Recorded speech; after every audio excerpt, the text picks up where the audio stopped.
L'ambiance d'une montée en première division. Le Real du Faso termine en beauté sa saison grâce à une victoire 1-0 face au Canon du Sud lors de la 22e et dernière journée de Ligue 2. Promu depuis la 19e journée du championnat national de 2e division, ce match n'est qu'une formalité pour les hommes du coach Mouni Kwanda. Mais la joie de la montée est la même. C'est en 2014 que le centre de formation du Real du Faso voit le jour. De retour de ses aventures à travers le Burkina Faso, son fondateur Ali Guissou décide d'apporter du nouveau au football burkinabé, sa philosophie. Le Real du Faso, c'est en tout cas un centre qui est créé depuis pratiquement 2014, je crois, quand je suis revenu de population en 2014 après 3 années de service. Voilà, donc je me suis dit qu'il fallait quand même créer quelque chose pour essayer d'apporter quand même un peu ma touche à ce que je peux particulièrement encadrer. Voilà, c'est ce que j'ai fait. Voilà. Débuté avec la formation des jeunes dans les quartiers et sous l'appellation TKFC dès 2014, ce n'est qu'en 2018 que le club obtient l'affiliation à la Fédération burkinabé de football et dispute le championnat de 3e division. Départ du non, puisque au départ on voulait simplement faire la formation des jeunes joueurs, promouvoir les jeunes joueurs. Mais comme on a commencé en 2018 avec le championnat D3 et très vite on a compris qu'on pouvait faire quelque chose, puisqu'on a formé les enfants à partir de 2014, 2015, 2016, on les formait dans le quartier, voilà, un peu ça et là. Et bon, on s'est dit qu'on peut faire quelque chose. Comme on a eu l'affiliation, on s'est dit qu'on peut faire quelque chose. Donc on a décidé de nous lancer en D3. Le centre change d'appellation par la même occasion lors d'une assemblée générale en 2018 et devient le Real du Faso. Voilà, 2018, c'est pas le nom Real du Faso qui était dessus, c'est le nom TKFC. C'est à l'assemblée générale de 2018 qu'on nous a en tout cas conseillé de changer de nom. C'est une inspiration de Real de Madrid, et comme je suis un supporter de Real de Madrid, voilà, c'est vraiment important de mettre Real du Faso. L'objectif au départ n'est pas d'être promu en division supérieure, mais la moisson est bonne au championnat régional de football. Le club atteint les demi-finales. L'appétit venant en mangeant, très vite, le discours des dirigeants change. Quand on crée, en tout cas on a un centre de formation, l'objectif c'est de monter rapidement pour se confronter aux grands en tout cas du moment. C'était certainement pas le cas, mais comme on voyait en tout cas la qualité en tout cas du jeu, on voyait la qualité des joueurs, donc au fur et à mesure qu'on avançait, donc les ambitions en tout cas vont certainement être revues. Le Real du Faso se remobilise et revient à l'abordage lors de la saison 2019-2020. Ça coince toujours pour la montée. La saison 2020-2021 sera la bonne. Wenpanga FC, l'Olympique de Kaya, l'Académie FC de Pau, pour ne citer que ces clubs, sont tous victimes des académiciens durant la saison. La SPC encore plus. Le club encaisse 8 buts du Real du Faso lors d'un même match. Le parcours est rassurant, la course à la montée est serrée, mais le deviendra encore plus en fin de saison lorsque les problèmes judiciaires s'invitent à la fête. On peut comprendre qu'une équipe qui finit en tête, on organise un match pour lui dire que non, c'est pas lui, mais on qualifie une autre équipe jusqu'à faire sortir les programmes. Et quand on veut parler, la fédération de football, c'est pas facile. Voilà. Mais c'est Dieu seul qui est fort. Malgré une fin de saison mitigée avec une multitude de procès pour la course à la montée avec le Jawaba FC et le Sahel FC, les protégés du président Oumarou Guissou sortent vainqueurs. Dans toute compétition, il faut s'attendre à, en tout cas, comment dire, à des confrontations. Donc c'est d'abord, c'est bien vrai que c'est un jeu, mais chacun vient dans ce jeu-là, c'est pour gagner. Donc il y a certainement cette confrontation, on est préparé mentalement et avec aussi, comment dirais-je là, notre intégrité. Donc on a joué sur notre intégrité pour voir en tout cas et remporter en tout cas tous ces procès que vous savez tous.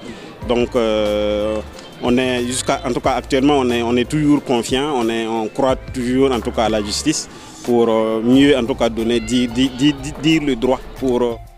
La bataille judiciaire obtenue, il ne reste plus que 2 jours pour le début du championnat de 2e division. Le Real du Faso obtient le décalage du début de saison afin de terminer quelques courses administratives. La justice nous a donné raison et en même temps que la justice nous a donné, c'était 2 jours donc avant le début donc, du championnat. Et nous avons demandé à la fédération et obtenu une prolongation de 5 jours pour pouvoir compléter le document. Et ça, une guerre judiciaire à double impact. Et le premier niveau, c'est l'impact positif. Parce que si nous n'étions pas battus pour obtenir justice, peut-être que nous n'allons pas avoir le courage de vaincre nos adversaires sur le terrain. Et l'autre élément qui est négatif, c'est le comportement des acteurs du sport.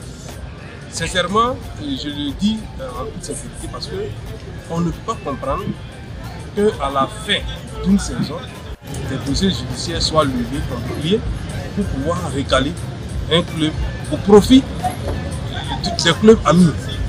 Voilà. Après ce feuilleton, les académiciens sont officiellement en D2, le maintien en ligne de mire. Bon, nous quand on est monté, on se disait on allait jouer pour le maintien. Mais on prend les matchs quand on croise une équipe, on sait que ce n'est pas un petit match. Et dès qu'il y a l'occasion, paf, on part chercher notre victoire. On jouait le maintien, mais voilà, vous savez que tout ça aussi, si tu peux en profiter pour prendre plus, il faut prendre. Donc. Les objectifs vont aller crescendo. Les dirigeants du club renforcent l'équipe avec le recrutement de joueurs expérimentés tels que Hervé Oussalé et Aziz Sana. Une collaboration entre jeunes et anciens s'impose. Les joueurs que vous dites que c'est des vieux joueurs, ce n'est pas des vieux joueurs, c'est des anciens joueurs. Sinon, ce n'est pas des vieux joueurs.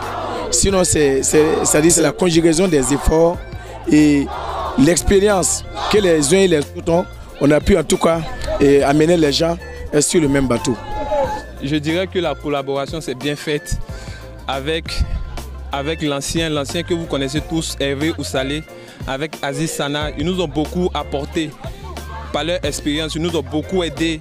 Et surtout moi personnellement, Hervé Oussalé m'a beaucoup enseigné beaucoup de choses. Et vraiment, je lui dis merci pour ce qu'il a fait pour moi.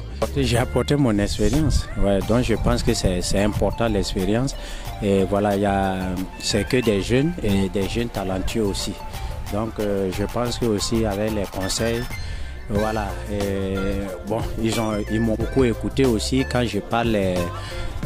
Mes petits frères m'écoutent, donc je pense c'est l'essentiel quoi, c'est l'essentiel. Donc le staff est également renforcé avec l'intégration d'un ancien du championnat national au poste d'intendant du centre.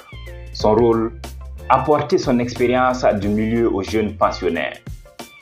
On a joué et on a connu des difficultés. On voulait devenir des professionnels, mais bon, ça n'a pas marché. Bon, notre connaissance, on peut apporter ça au niveau des jeunes.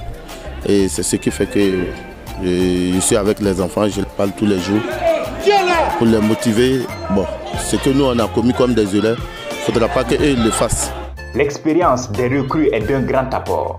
Le Real du Faso termine premier de la poule A et est sacré champion de 2e division à 3 journées de la fin du championnat, soit à la 19e journée. Le club voit 2 de ses joueurs sélectionnés pour le tournoi UFOA B des moins de 20 ans, dont Tertius Bagré et Iriebi Kalou Syriac. La joie est énorme. On est content. Vu qu'on est novice dans ce championnat, on a appris match par match. Voilà, on a essayé, on a appris quelque chose.